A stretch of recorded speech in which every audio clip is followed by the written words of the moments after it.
What's up, everybody? We're back. This is part two. In part one, we went over the Arizona Playbook, gun trips tight end. We're still in Arizona, but what do we do if it's third and long, right? You can't run speed option on third and long. You can, but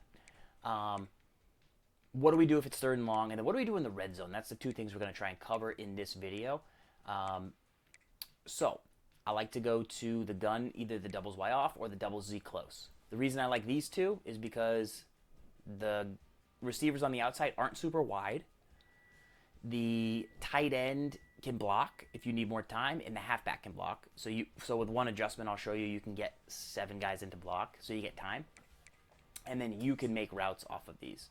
So we'll go doubles Y off, and we'll go with the play all go on the left. It's already got some routes in there. And once again, we'll do a random play from dime because we'll pretend it's third and long.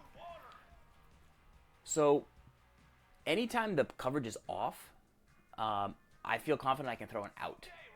And this is a speed out. So it's triangle, the receiver's button, square, and then left on the left stick or right on the right stick if they're on the right side of the screen. And then I like to custom stem it. So hot route, hold L1, make it as far as the first down is. Don't get greedy, but make it as far as you need to go. Here, just snap it. They're playing off. He gets in behind the flat defender if you pump it out a little bit. And then if it's just man off, he's going to be also good to go. So same thing. And I do find receivers with higher ratings, they actually do the sideline a little bit better. But like this, that's two 20-yard chunk plays right there. Like that gets you out of 2 3rd and 15s on a drive. Like with the offense we went over in part one, you shouldn't be in a lot of third and longs, but like stuff goes wrong. But that's what you need to do. So that's why I like these sets. Now, if somebody was like gassing me up, I would do max protect, right stick up. That auto keeps in both those guys. You know, now maybe they're knowing that I'm gonna throw to square, so maybe I throw to circle. And look, I know you don't have a ton of time. I know sometimes there's the road, so you really only have time to kind of do one. That's why I'm not doing like double outs. But remember, this is the speed out, not the regular out. And like if the coverage is up in, like if they get pressed, you know it's gone. So that's why I really like outs, is because the second you see press coverage, like I know I can't call outs here because it's not gonna, it's too hard against the press. So at the snap, I'll just confirm it. I already know, but like I would confirm it. If something weird happens, then I start to like look for, you know, something else short across the middle. Because once again, I have time to make 2 reads on a play.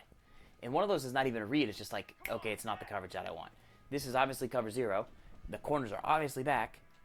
What I really like about this is like you can get super greedy if you think you can block, because those 2 guys are hot.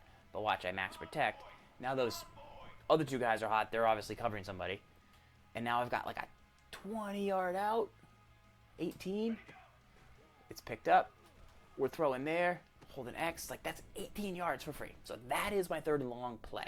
And that builds off the trips tight end. Once again, obviously cover 3, they rotated. Like guys are off. You know, square's my best receiver. It looks like circles defender is their best guy. But if they're off, oh, I didn't throw it, but that was open. Normally I throw that. I think I double tapped the button. But unless it's the one Alabama defender, that's the only guy I've seen like play outs kind of in a weird spot. Everybody else, they're getting beat if you time the throw and hold down possession on the sideline.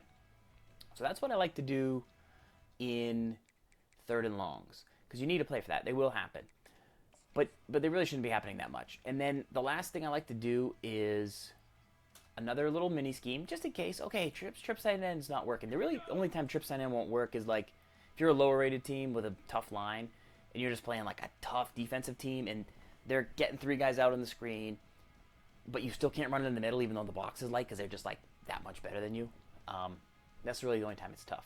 When I get down in the red zone, or if I just want to change it up, I call single back, deuce close. This is just another tiny mini scheme. I like to do a couple things. I don't really bother setting up the quick audibles, but if I did, it would be flood trail, which is already one, stretch, and I would probably do QB sweep, which we'll talk about.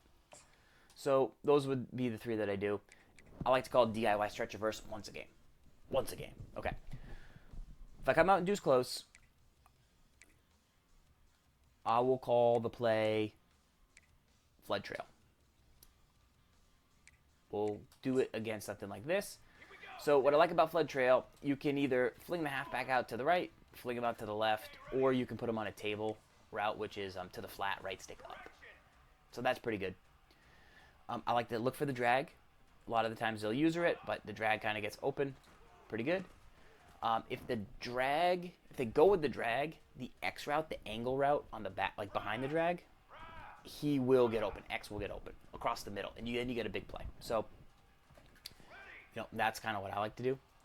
I like to wait. If they go with the drag, I'll wait. I'll throw X. And that X is a little better when there's more in the middle of the field, but it messes with the user because they got to do 2 things. So that's the 2 things I like to do with this. The stretch is the stretch. What I really like about the stretch, you're balanced. Flick the right stick left. Flick the right stick right. Flip the play. Like a million ways to just find what's weak, try and get a double, run the stretch, like see if you can pop it in. Okay. Last piece would be there is a QB sweep in this formation. This is like at the 2-yard line. You have 2 choices. You can either try and actually make it the sweep and carry it on the edge, or if you're like 2 yards out and you don't want to risk a shed, just take it and run up the middle. So I used to always call this formation just run up the middle like that. Like that was a passing play, I just run up the middle. But what I find is do it from the sweep instead, and just kind of cut it up. So that's my little red zone scheme. That's a new play. It's a sick play. I think it's really cool, and you should check it out. So that's the mini scheme from, that's how I use outs. That's how I use this little mini scheme to mix it up. And that's how I partner it with trips tight end for my first video. That's how I stopped throwing interceptions. The one other play I would say to look at that I don't have necessarily a full scheme for would just be the either tight Y off mesh spot. I think it's a good play. But I think you'll start to throw some interceptions with it. But you could probably put the circle receiver on a deep cross. So you would have 2 mesh, 2 easy things across the middle, halfback out of the backfield on either short window or deep window, and then you'd have kind of the crosser, and you're just kind of running square out of there. I would probably flip it so that square who's better is on there. But you would run this more in the open field. But this is one other play where I'm like, yeah, you could, and then you find this in a lot of formation, in a lot of playbooks, has this mesh concept. It's a day 1 concept of offenses. So you would be able to like see the benefits if you carried this over all the way. So that's how I play offense in this game. It grinds it out, limited turnovers, don't have to make reads, just looking at what the defense is giving you. That's the name of the game. So good luck. Leave me any comments if you have questions. I'll also put where trips tight end is in other books. They probably won't have some of this other stuff, but if you can at least find trips tight end, it's in like I think maybe 7 or 8 things. I think Central Michigan has a few others. I'll make sure to try and list those for you. All right, I'll see you in the next one.